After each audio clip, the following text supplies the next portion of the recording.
So, good day everyone. My name is Charles Mamaril, and today we're talking about hazardous substances, understanding health risks and standards. A clear, simple overview of harms, assessment, and basic protections. So, mag-start na tayo. So, what are hazardous substances? Substances. It is obviously toxic to people, can cause immediate harm, tulad ng burns and poisoning or long-term illnesses. So it is found everywhere, found at homes, workplace, and the environment. They are closer than you think. It needs control, requires identification, safe handling, and protection since madaming ibang tao yung hindi masyadong aware sa mga substances na to. So let's start. How standards are classified. Toxicity. How poisonous a substance is. Number two, irritation and sensitization causes skin, eye, or allergy reactions. Number three, flammability and reactivity, fire or chemical reaction risk. So dito sa labeling meron tayong dalawa, danger and warning. Pag warning, less severe. Pag danger, it's very severe. So eto na may examples natin. Lead, what it is. Heavy metal that can build up on the body.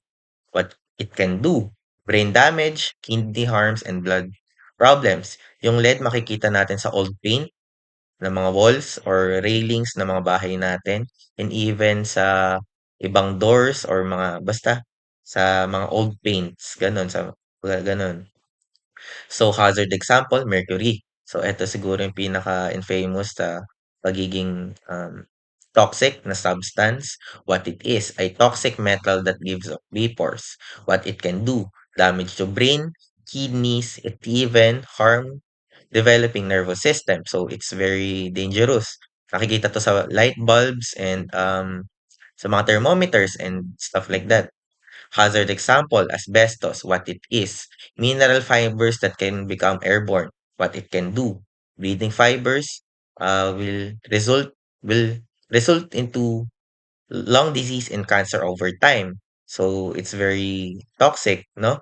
So yung mga mineral fibers ng asbestos that can become airborne, so kahit hindi ka magkaroon ng direct contact is pwede ka pa rin na, you know, magkaroon ng contact, ganun.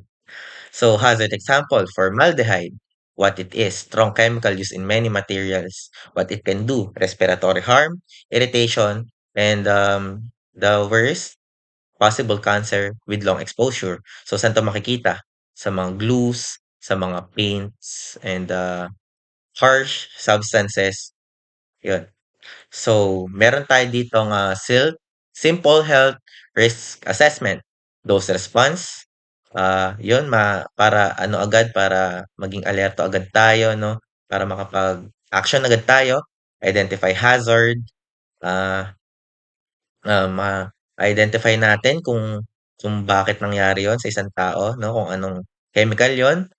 Number three, measure exposure, kung gaano katagal kayo na-expose, gaano kayo katagal huminga or na-inhale yung substance na yon.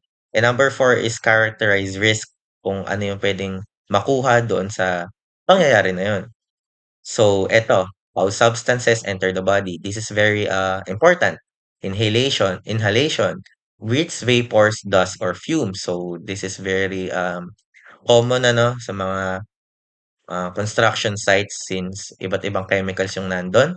Number two, skin contact, absorption through skin. So, um, kaya nagsusuot ng gloves yung mga scientists and engineers para hindi sila magkaroon ng contact sa mga substances na 'to. So kasi nga skin 'yun, eh, gagapang ng gagapang. Number three is ingestion, swallowing contaminated items. 'Yun nga yung kunyari, malulunok mo yung mga chemicals ngayon na in an unexpected way. So, reducing any of these lowers health risk. So, dito naman is meron tayong basic protections and standards para maiwasan yung mga bagay na yun. So, personal protections, gloves, mask, goggles. It limits contacts and breathing. So, ginagamit to ng mga scientists. Iba nga hazmat suits pa sa mga very harsh na environments. Pag kailangan nila gather ng materials doon. So, controls, store safely, label clearly, and ventilate spaces. So, ito yung isa sa mahalaga, no? Yung mga substances natin dapat palaging may label. Dapat laging may label. Yung mga standards natin kasi kasi kunyari maaabot ng mga bata, yung mga hindi masyadong mga aware na tao na kung ano man yun, baka akalain nila kasi magkakulay. So, number three is use safer options, use less hazardous materials when possible. So, siguro kung meron naman siguro tayong alternative sa mga materials na 'to is siyempre dun tayo kasi mas safe dun 'no? So, number four is follow standards. Yun. Always follow standards. Use exposure limits and safety rules to keep people safe. So, dito kasi hindi mo siya pwedeng i-eyeball or pwedeng sabihin mo na, ay, okay lang na ganito, okay lang na ganyan. Hindi. Kasi it is very dangerous kasi nga harsh chemicals yung pinag-uusapan natin dito. So, mga final notes dito ay identify hazards, limit exposure, and always use protection. So,